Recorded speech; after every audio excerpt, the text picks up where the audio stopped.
Mesdames et messieurs, merci d'accueillir notre président national, Georges-Louis Boucher. Lights, camera, action, that's it.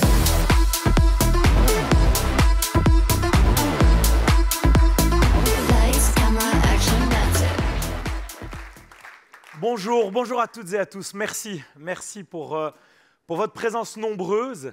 Alors, tout à l'heure, puisqu'on a quand même fait toute la tournée ensemble, maintenant je peux dévoiler les secrets de cette tournée. Je vous confirme qu'Adrien Delimon a dit à d'autres endroits qu'il aimait beaucoup votre province. Et je peux même ajouter qu'il a répété à plusieurs reprises, mais je vous le dis sincèrement. Mais je sais que c'est vrai. Alors, je voudrais vraiment saluer votre présence nombreuse, comme je le disais, et en particulier dans cette salle, quelqu'un qui, et j'en ai jamais fait mystère, est à mon sens trop mal considéré par les médias, qui mérite beaucoup plus de reconnaissance compte tenu de son parcours. Alors, je parlais des médias, mais vous savez, si je croyais ce qu'il y avait dans les journaux, je crois que je ne voterais même plus pour moi. Donc, parfois, il faut avoir un esprit critique en la matière. Mais je vous demande vraiment d'applaudir très chaleureusement mon prédécesseur, mais aussi celui qui est mon ami, Charles Michel.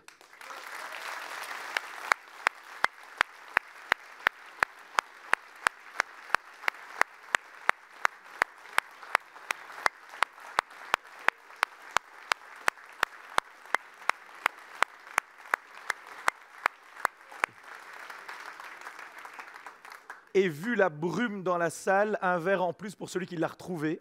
Parce que franchement, je n'arrive pas à distinguer où il est. Mais donc, comme je vous l'ai indiqué, eh bien, cette année, et ça vous a été indiqué par d'autres interlocuteurs, cette année 2024 a été exceptionnelle.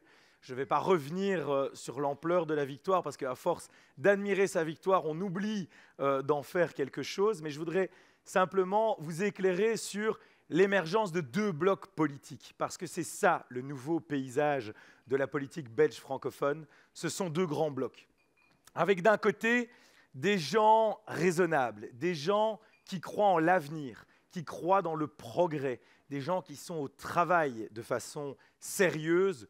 Je parle bien évidemment de la coalition qui dirige aujourd'hui la Wallonie, composée d'un côté des engagés et de l'autre du mouvement réformateur. Face à ce bloc, nous avons une nouvelle émergence qui est la Belgique insoumise. Une Belgique insoumise composée du PTB. Alors, le PTB qui a toujours un peu de mal à dire qu'ils sont communistes, mais je pense qu'il faut rappeler que ce sont des communistes avec tout ce que charrie de mortifère, pour reprendre une expression d'une ancienne présidente de parti, cette idéologie. Composée également des écologistes. Alors, je ne sais pas si vous avez vu, très récemment, les écologistes veulent faire interdire X, donc Twitter, au nom de la liberté d'expression. Je dois vous avouer que je ne comprends pas toujours le lien entre la censure et la liberté d'expression, mais c'est certainement leur sens de la démocratie. Et enfin, le Parti socialiste. Alors, le Parti socialiste, aujourd'hui, nous explique qu'ils vont refonder leur programme. Je vais vous dire, en tant que démocrate, ça m'enchante. Parce que je suis au regret de constater que le Parti socialiste est frappé de la maladie de Gilles de la Tourette. Parce qu'à chaque fois que vous n'êtes pas d'accord avec le Parti socialiste, ils vous répondent trois choses. Populiste, Trump, extrême droite. Il n'y a plus de débat, il n'y a plus de possibilité d'échange, il n'y a plus de contradiction possible. Il y a juste une orientation qui vise à discréditer l'interlocuteur parce qu'il ne penserait pas comme eux. Et c'est vrai qu'aujourd'hui, et je l'assume pleinement, je pense que la plus grande victoire des libéraux, c'est d'imposer les thèmes, c'est d'oser affirmer ses convictions, c'est de faire en sorte de ne pas être sans cesse enfermé dans le carcan de la gauche qui dicterait les règles du débat, de ce que l'on peut dire et de ce que l'on ne peut pas dire. Alors le Parti socialiste, vous l'avez vu, va entamer une grande refonte de son programme. Donc ça veut dire qu'ils vont se creuser les méninges. Après avoir creusé les déficits, ça sera certainement meilleur pour notre portefeuille. Et je l'ai dit, et je le dis avec beaucoup de sincérité, en tant que démocrate, je me réjouirais de trouver un débat public de meilleure qualité, argument contre argument, plutôt que argument contre invective.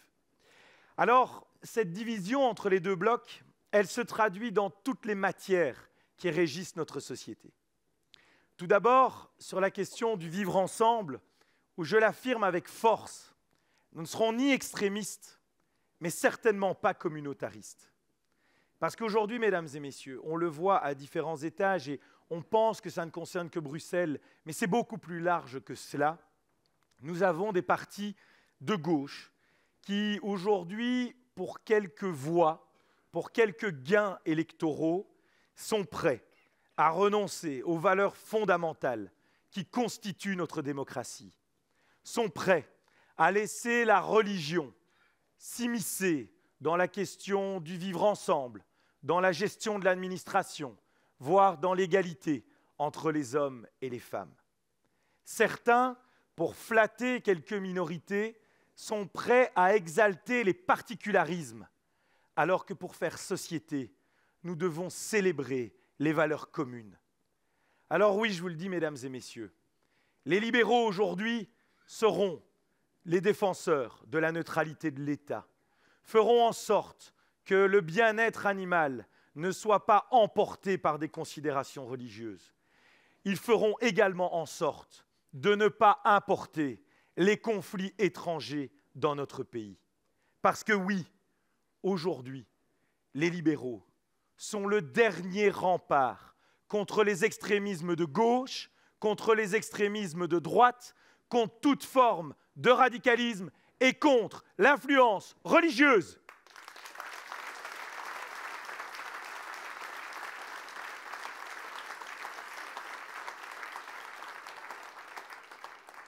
Alors, nous serons également solidaires.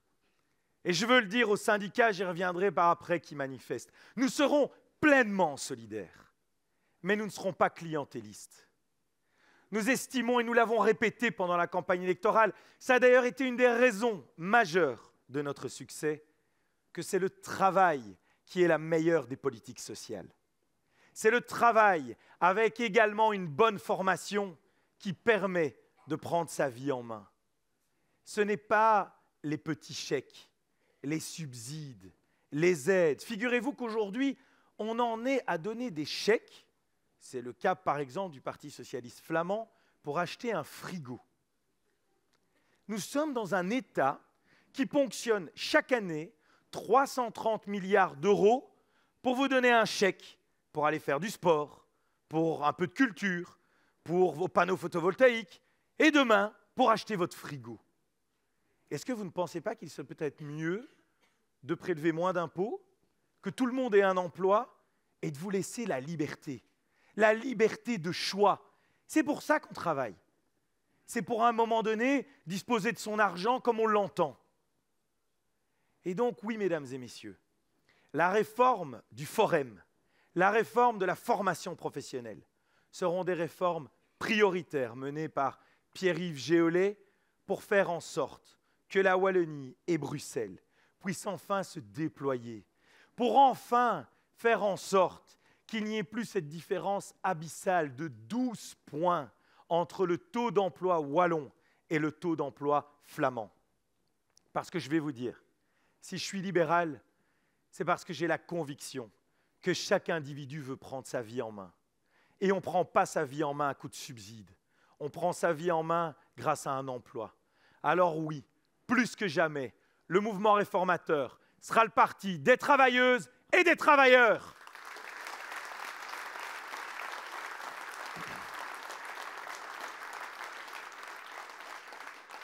Cette différence, elle se traduit par le fait, et j'assume le terme, que nous serons un parti, et que nous sommes un parti, sécuritaire et non laxiste. Parce qu'aujourd'hui, dans notre pays, figurez-vous que c'est plus compliqué pour un agent de police de faire son travail que pour un délinquant d'être condamné. Parce qu'aujourd'hui, dans certaines régions, eh bien, on ne peut plus se déplacer à n'importe quelle heure ou à n'importe quel lieu du territoire. Parce qu'aujourd'hui, et j'en ai vu à l'entrée, nous avons des policiers qui doivent systématiquement rendre des comptes pendant que des délinquants jouissent de toutes les facilités. Alors, dans le cadre de la négociation fédérale, cette question est centrale.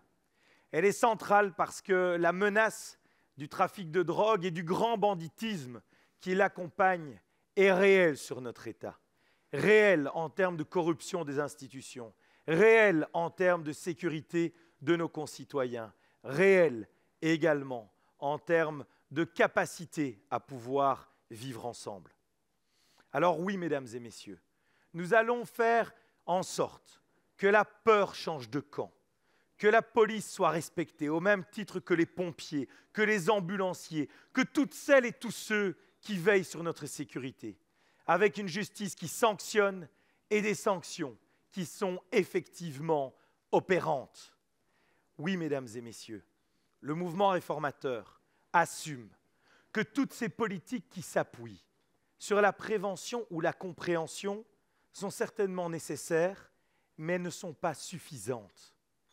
Pas plus tard que jeudi à la Chambre, certains parlaient, pour les incendies de voitures et les dégradations de biens publics ainsi que les tirs sur des policiers à Bruxelles, certains parlaient d'estompement de la norme. Est-ce qu'on se rend compte de quoi parle-t-on? Ce n'est pas un estompement de la norme, c'est une violation grave de la loi. Ce sont des comportements intolérables et nous devons envoyer les signaux nécessaires pour que l'État se fasse à nouveau respecter. Parce que, mesdames et messieurs, les premières victimes de cette insécurité, ce sont les publics qui socialement sont les plus défavorisés. Ce ne sont pas celles et ceux qui vivent dans les plus beaux quartiers. Ce sont celles et ceux qui vivent dans les quartiers les plus difficiles, les quartiers à forte dimension sociale. Ce sont eux qui souffrent des phénomènes de bande. Ce sont eux qui souffrent des phénomènes de raquettes et de violence. Alors oui, mesdames et messieurs, le mouvement réformateur s'engage pour que chaque citoyenne et chaque citoyen sur notre territoire vive en paix, en sécurité. C'est une liberté fondamentale.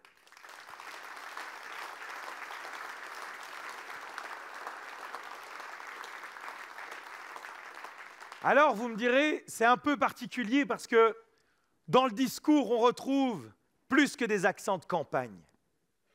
Mais oui, ce discours, on ne doit pas l'abandonner parce que la campagne est terminée. Ce discours, il s'adresse à vous, il s'adresse à la population, mais il s'adresse en particulier aux ministres, parlementaires et élus du mouvement réformateur. Parce qu'à aucun moment, on ne doit oublier la raison pour laquelle nous avons été élus. Nous n'avons pas été élus pour occuper des postes. Nous n'avons pas été élus pour occuper le pouvoir. Nous avons été élus pour l'exercer, pour mettre en œuvre ces réformes, pour ne jamais perdre notre boussole, pour ne jamais oublier la dignité que nous devons à notre mandat. Et la première des dignités, c'est de respecter sa parole, c'est de respecter ses promesses, c'est de faire en sorte que ces promesses se concrétisent au quotidien. Alors ça a déjà commencé en Wallonie, avec la première baisse d'impôts de l'histoire de la Wallonie, avec la diminution des droits d'enregistrement, mais aussi la division par 2 des droits de succession. Ces réformes, elles vont s'amplifier, elles vont aussi s'accélérer, car nous ne devons pas traîner. Le temps utile est compté. Ça fait déjà 7 mois que nous avons voté. Or, le travail est colossal. Il est important en termes d'emploi, il est important en termes de simplification administrative également. Il est important en termes de développement économique et industriel, en Wallonie, en Belgique et en Europe. Il sera aussi important en Fédération Wallonie-Bruxelles en ce qui concerne l'enseignement. Et je voudrais m'arrêter quelques instants sur le sujet, en m'adressant particulièrement aux enseignantes et aux enseignants, aux directions d'école qui sont présents dans cette salle, pour leur dire que ça fait au moins 20 ans que le marasme gagne et qu'il y a une certaine fatalité qui gagne le monde de l'enseignement. Cela fait 20 ans que l'autorité est en crise. Cela fait 20 ans que le niveau des élèves baisse.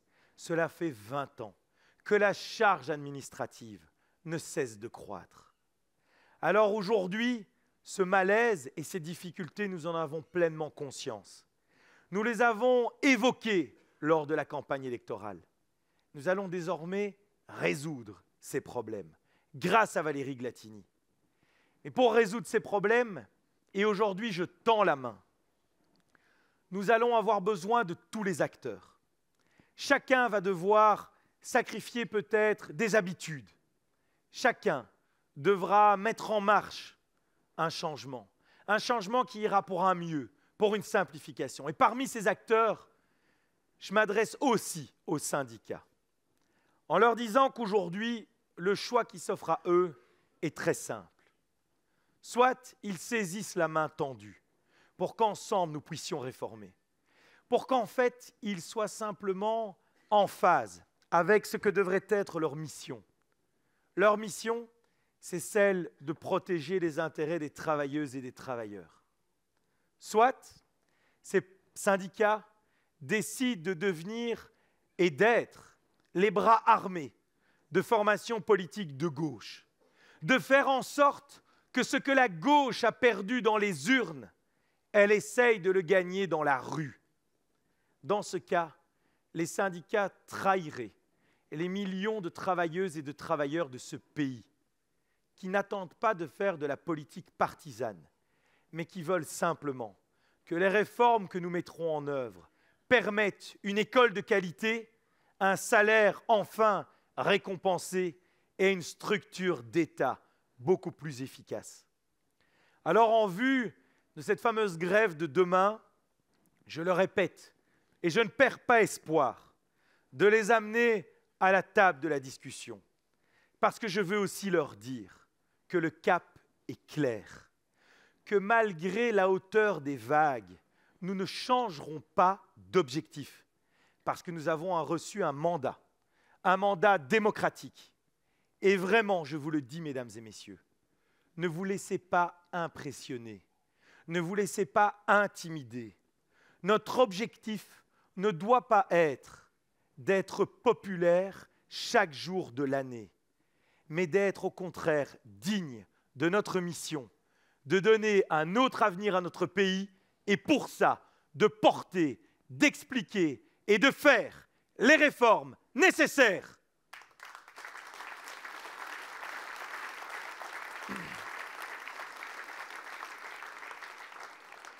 Alors vous me direz, il reste 2 gouvernements à composer. Le gouvernement bruxellois. Alors ça peut paraître particulier de parler de Bruxelles en Wallonie, même si en Brabant wallon les liens sont quand même importants, mais c'est pourtant fondamental. Parce qu'aujourd'hui Bruxelles est bloquée. Bruxelles est bloquée parce que certains nous expliquent que le danger pour Bruxelles serait 2 députés NVA. Alors je vous pose la question, est-ce qu'aujourd'hui le vrai danger de Bruxelles, ce sont ces 2 députés NVA ou ces racailles qui brûlent des voitures le soir du Nouvel An? Est-ce qu'aujourd'hui le vrai danger de Bruxelles, ce sont ces 2 députés NVA ou le déficit budgétaire qui est le pire de toutes les entités politiques du pays? Est-ce qu'aujourd'hui le vrai danger de Bruxelles, ce sont ces 2 députés NVA ou le taux d'emploi dramatiquement bas? Aujourd'hui, le vrai danger de Bruxelles, c'est le bilan de 20 ans de politique de gauche, avec un vivre ensemble menacé, avec des jeunes qui n'ont pas de perspective, avec une mobilité immobile, avec une insécurité croissante. Ce sont ça les vrais dangers de Bruxelles. Et aujourd'hui, force est de constater qu'il y a une personne qui se bat pour redéployer Bruxelles. Cette personne, c'est notre chef de file bruxellois, c'est David Lester. Et je vous demande vraiment de le soutenir. Je vous demande vraiment de prendre en compte les enjeux bruxellois. Parce que Bruxelles, c'est notre capitale. Bruxelles, c'est notre carte de visite. Bruxelles, c'est le moteur de la Belgique. Alors, je sais que vous aimez la Belgique. Et si vous aimez la Belgique, préoccupez-vous de Bruxelles et soutenez notre chef de file, David Lester.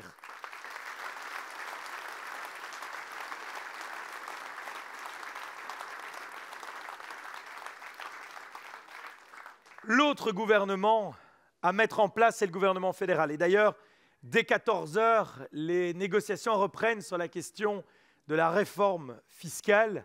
C'est la raison pour laquelle vous savez que j'aime rester parmi vous. Je resterai quelque peu, mais peut-être pas autant que je ne le souhaiterais. Mais justement, cette réforme fiscale, parlons-en.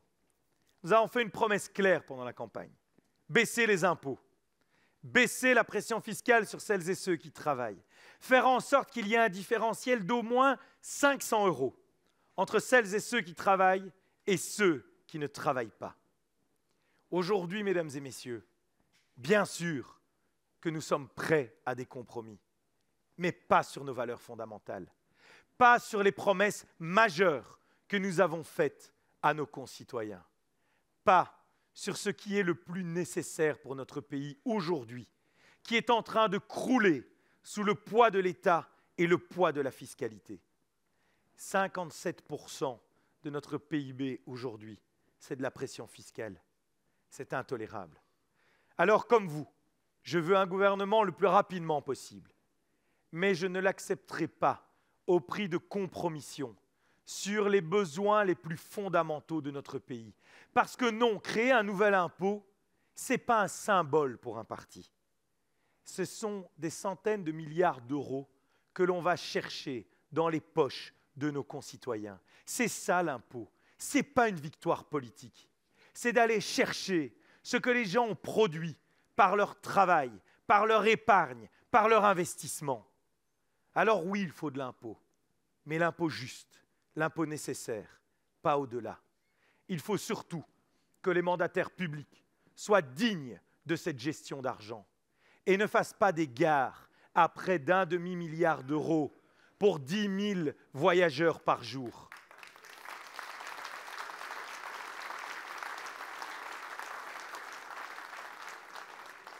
Alors oui, mesdames et messieurs, et je vous parlais de la presse tout à l'heure, oui, on va se battre. Ça ne va pas toujours être simple. Certains dans le journal considèrent que je souhaiterais me faire remarquer. Ben, je vais vous faire un aveu. Ça ne m'intéresse pas de me faire remarquer parce que je pense que c'est déjà bien entamé. Par contre, je veux faire quelque chose de remarquable pour le pays. Ça oui. Parce que comme vous l'avez vu dans la vidéo, j'ai toujours considéré qu'une victoire électorale, ce n'était pas un cadeau, c'est une responsabilité. Et je vais aller au-delà. C'est une responsabilité historique que nous avons. Parce que les gens qui ont voté pour nous, et en particulier nos nouveaux électeurs, l'ont fait parce que leurs attentes sont immenses. Ils l'ont fait comme un dernier rempart, la dernière fois où ils font confiance à des démocrates. Et donc notre responsabilité, elle va bien au-delà de notre parti.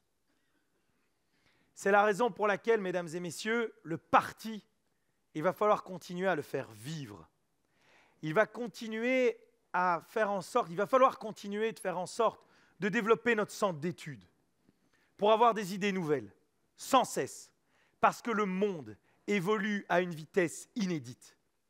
Nous allons aussi continuer à être sur le terrain.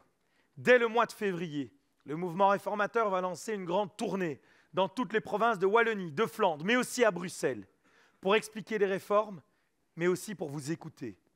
Parce que ces réformes, bien sûr que nous allons les ajuster au fur et à mesure. Nous allons les ajuster avec vous, les acteurs de terrain, avec les femmes et les hommes qui font vivre le pays au quotidien. Le parti, on doit continuer à en développer son nombre de membres. On doit faire en sorte, et c'est mon nouvel engagement, de rester la première formation politique francophone, pour au moins 2 raisons. La première, parce que ces réformes vont prendre du temps. Alors, pas nécessairement à être votées, un peu plus à être mises en œuvre, mais surtout à produire des effets au quotidien, changer la mentalité, changer les états d'esprit. Et aussi, parce que si nous mettons en œuvre ces réformes, ce n'est pas pour que quelques-uns les remettent en cause la fois où ils reviendront au pouvoir. C'est pourquoi, dès maintenant, je vous demande de continuer l'engagement. En 2024, je vous avais dit que ça serait l'année de la victoire. Ça l'a été. En 2025, c'est l'année du devoir. Et pour mener ce devoir, il faudra être encore plus mobilisé.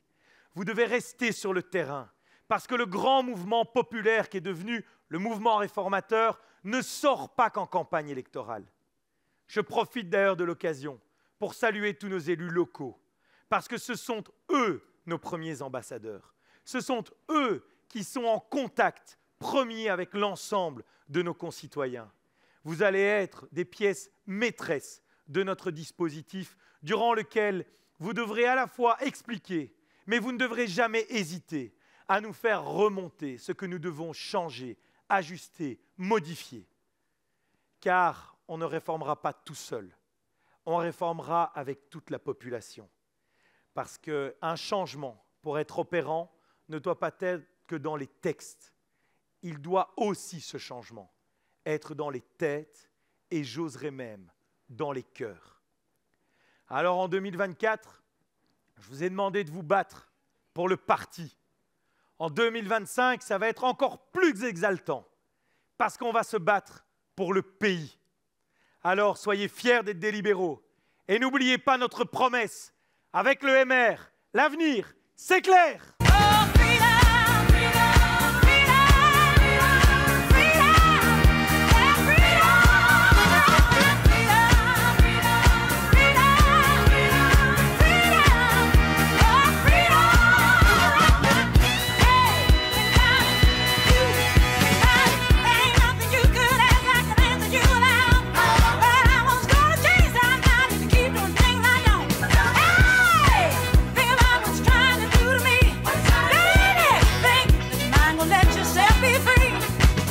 Walking around every day playing games and making scores, trying to make other people lose their mind. Well, be careful you don't lose yours. Yeah.